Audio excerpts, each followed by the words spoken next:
तो कैसे हो मेरे प्यारे भाई और बहन लोग।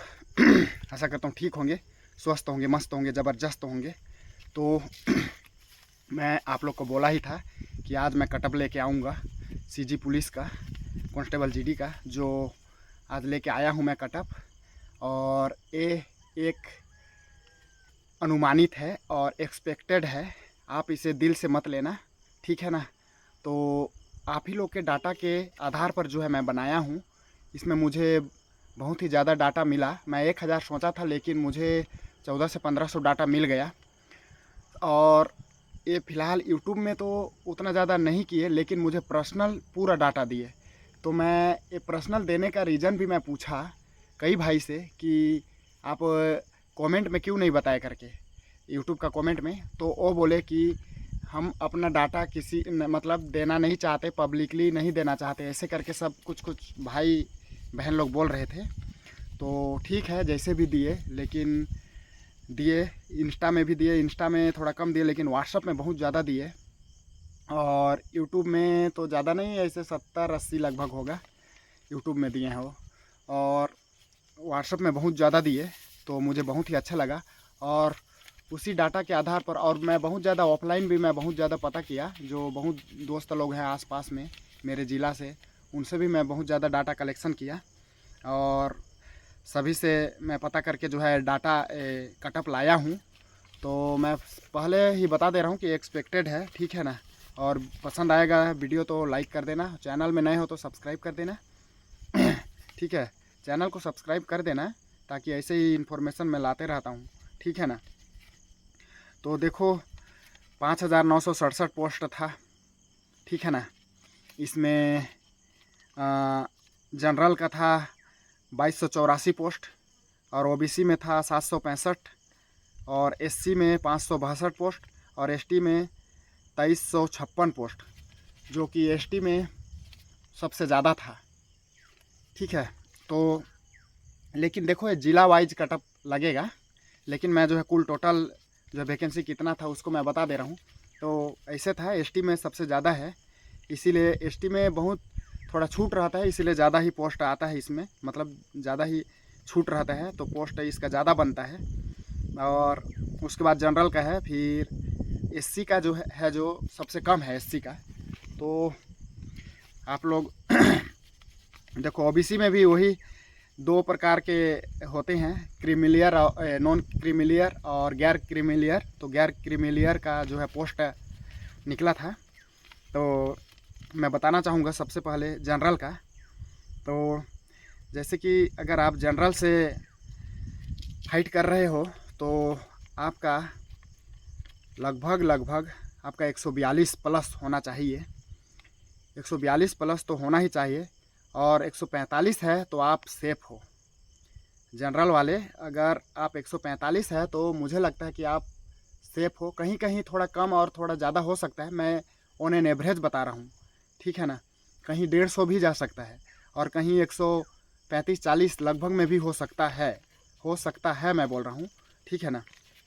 तो आप जनरल का जान गए, 142 प्लस है तो आपका चांस है। और 145-48 है तब आप 100% मतलब बहुत ज़्यादा श्योर मान सकते हो, ठीक है। तो जनरल का समझ गए। और जो कमेंट नहीं किए हो, अब वो फिर से कमेंट कर देना अपना अपना स्कोर, जो नहीं कर पाए हो। और उसके बाद में मैं ओबीसी का बताना चाहूँगा, जो ओबीसी से फाइट कर रहे हैं। ओबीसी का 137 प्लस, अगर देखो ओबीसी का सीट भी कम रहता है, और पढ़ने वाले जागरूक, मतलब अभी बहुत जागरूक हो गए हैं, और पहले से ही हैं रहने के लिए, लेकिन छूट कम है इसका। तो ओबीसी का 137 प्लस हो सकता है। 137 अगर आप श्योर मानोगे तो 140 प्लस है तो आप ओबीसी में फाइट कर सकते हो। थोड़ा ज़्यादा ही चांस बनेगा अगर 140 प्लस है तो। और कहीं कहीं 135 सब में भी हो सकता है, इससे आप 4-5 नंबर आगे पीछे कर सकते हो, ठीक है ना। लेकिन 137 प्लस है तो आप मान सकते हो कि ओबीसी में हो सकता है, ठीक है। तो इसके बाद में आप समझ गए। और इसका वो गैर क्रीमिलियर वालों का है ना ये।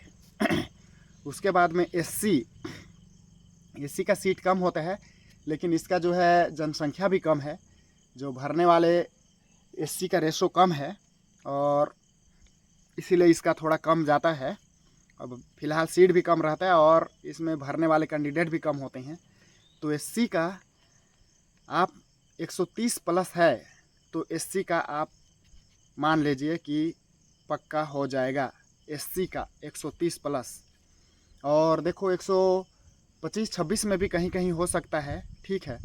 तो थोड़ा उतार चढ़ाव किसी किसी ज़िला में होगा, ऐसे नहीं कि सब में ऐसे ही 130 प्लस बोल रहा हूँ तो 130 प्लस से कम का होना ही नहीं है। तो किसी किसी ज़िला में हो भी सकता है, लेकिन ऑन एन एवरेज जब मेरे को डाटा मिला है उस हिसाब से मैं बोल रहा हूँ। तो ये रायपुर क्षेत्र से और बस्तर क्षेत्र से ज़्यादा ही आया है मुझे डाटा। तो एससी से 130 प्लस है तो आप मान सकते हो आपका हो सकता है।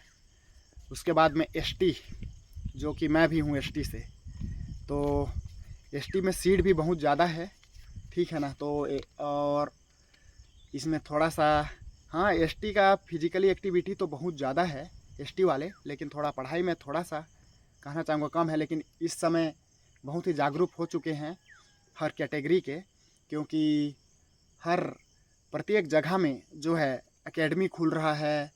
तो हर चीज़ का एकेडमी खुल रहा है, फिजिकल का भी और रिटर्न का भी। तो बहुत ही अच्छा से सभी तरफ का तैयारी करते हैं आजकल। तो कटअप इसीलिए बढ़ते जा रहा है प्रत्येक साल, ठीक है ना, और कंपटीशन बढ़ते जा रहा है। तो मैं एसटी का बताना चाहूँगा। तो एसटी का अगर आपका 125 प्लस है तो आप श्योर मान सकते हो 125। और देखो 120 भी है ना तो भी होने की संभावना बहुत है, किसी किसी ज़िला में हो सकता है 120 प्लस भी और 117-18 भी। मैं ये नहीं कह रहा हूँ कि 125 प्लस, लेकिन 125 प्लस है आपका तो आप श्योर रहो। 125 प्लस में चांस बहुत ज़्यादा है। और 130 है एसटी वाले, तब तो आप आँख बंद करके बस अपना तैयारी में मतलब अपना ज्वाइनिंग के लिए इंतज़ार करो। मेरा मानना है ऐसे, आपके ही डाटा के हिसाब से। तो आप सब समझ गए होंगे कि कटअप। तो आपको क्या लगता है? मैं डाटा के हिसाब से ही बताया हूँ। इसमें देखो और एक फैक्ट बताता हूँ। ये फैक्ट है कि बस्तर क्षेत्र से जो ओबीसी वाले ना कमेंट किए थे, ओबीसी वाले जो डाटा दिए थे वो बहुत ही कम अंक वाले दिए थे। मतलब वहाँ ओबीसी वाले का